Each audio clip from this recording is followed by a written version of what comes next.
Hello and welcome. Today I'll be introducing the Contracts Act 1950, Act 136, Part 1, the overview.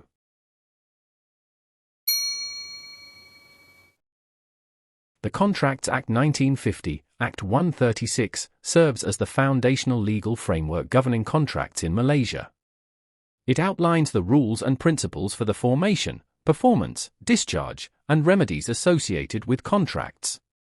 The Act is comprehensive, covering essential elements such as offer and acceptance, consideration, capacity to contract, and free consent. It also addresses various types of agreements, including those that are void or voidable, and provides statutory guidance on quasi-contracts, indemnity, guarantee, bailment, and agency. This legislation is crucial for ensuring that contractual relationships are legally enforceable and that parties understand their rights and obligations. The Act is regularly referenced in legal practice and academic discourse, making it a cornerstone of Malaysian contract law.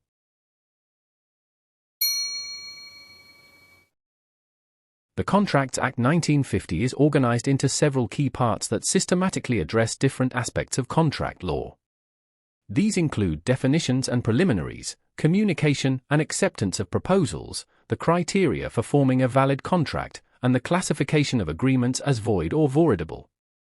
It also covers contingent contracts, performance and discharge of obligations, and relations resembling contracts, known as quasi-contracts.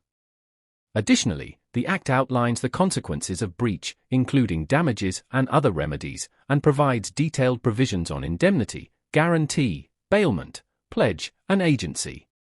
Each part of the Act is clearly delineated with section headings, making it accessible for legal practitioners and scholars.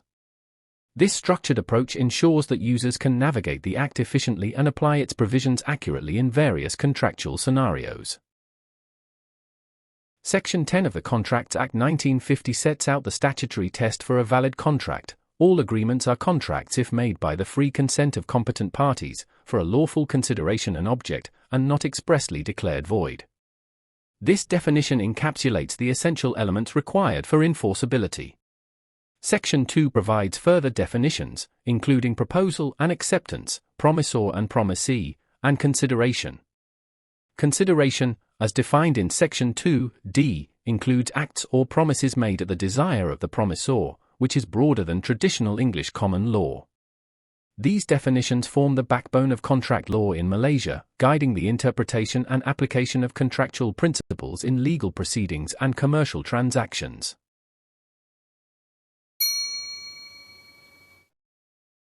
The formation of a contract under the Contracts Act 1950 involves several critical components. Sections 3 to 9 detail the rules governing offer and acceptance, including how proposals are communicated, when acceptance is complete, and the conditions under which revocation is effective. Acceptance must be absolute and unqualified, and performance of conditions or receipt of consideration can constitute acceptance. Consideration is addressed in Sections 2(d) and 26, with the Act recognizing past consideration, which differs from strict English common law. Section 26 also lists exceptions to the general rule that agreements without consideration are void. Capacity to contract is defined in Sections 11 and 12, specifying that parties must be of majority age, sound mind, and not disqualified by law. Free consent, covered in Sections 13 to 19, must not be influenced by coercion, undue influence, fraud, misrepresentation, or mistake. These provisions collectively ensure that contracts are formed with mutual understanding and legal competence.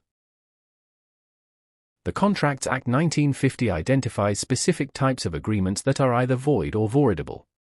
Section 24 declares agreements with unlawful objects or consideration as void. Sections 27 to 29 invalidate agreements that restrain marriage, trade, or legal proceedings, although limited exceptions exist. Section 30 addresses agreements that are void due to uncertainty. These provisions are designed to uphold public policy and ensure that contracts serve lawful and ethical purposes.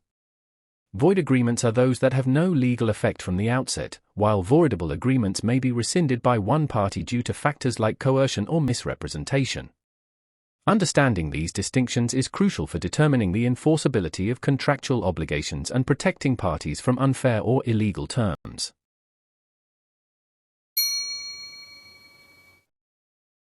Parts 4 and V of the Contracts Act 1950 provide comprehensive rules on the performance and discharge of contracts.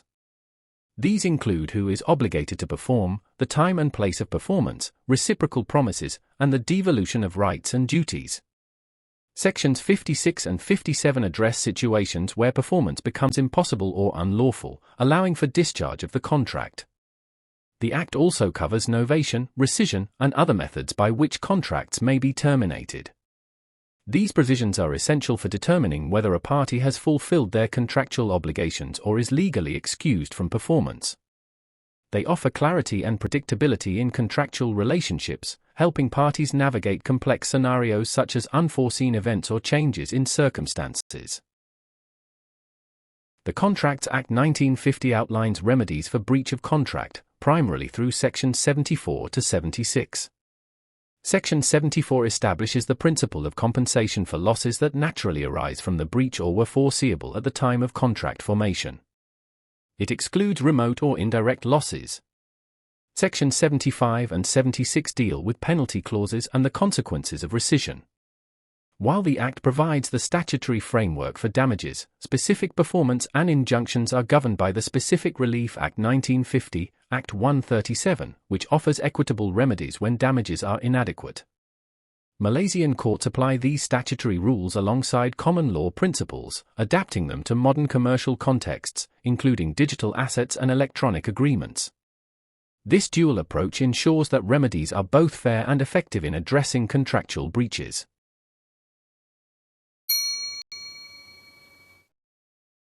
Part 6 of the Contracts Act 1950 addresses quasi-contracts, which are obligations resembling those created by actual contracts. Sections 69 to 73 cover scenarios such as the supply of necessaries to individuals incapable of contracting, reimbursement for payments made on behalf of another, and the repayment of money or return of goods delivered by mistake or under coercion.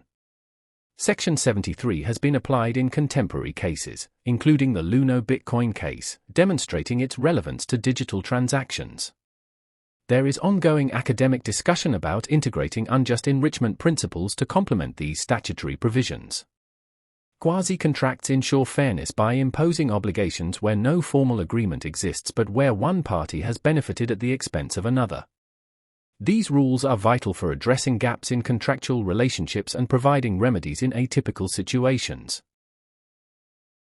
The later parts of the Contracts Act 1950 provide detailed provisions on indemnity, guarantee, bailment, pledge, and agency.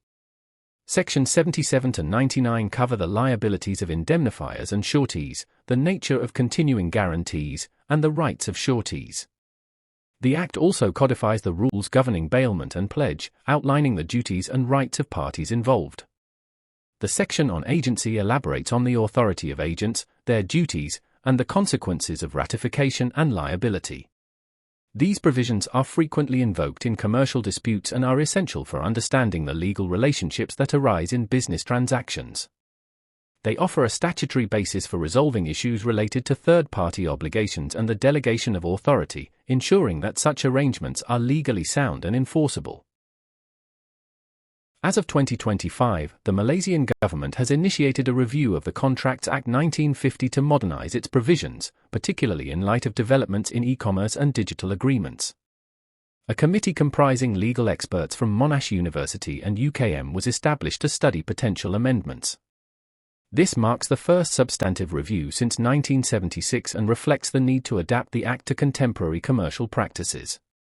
Practical takeaways include using Section 10 to assess enforceability, applying Section 74 for damages, and referring to the Specific Relief Act for specific performance.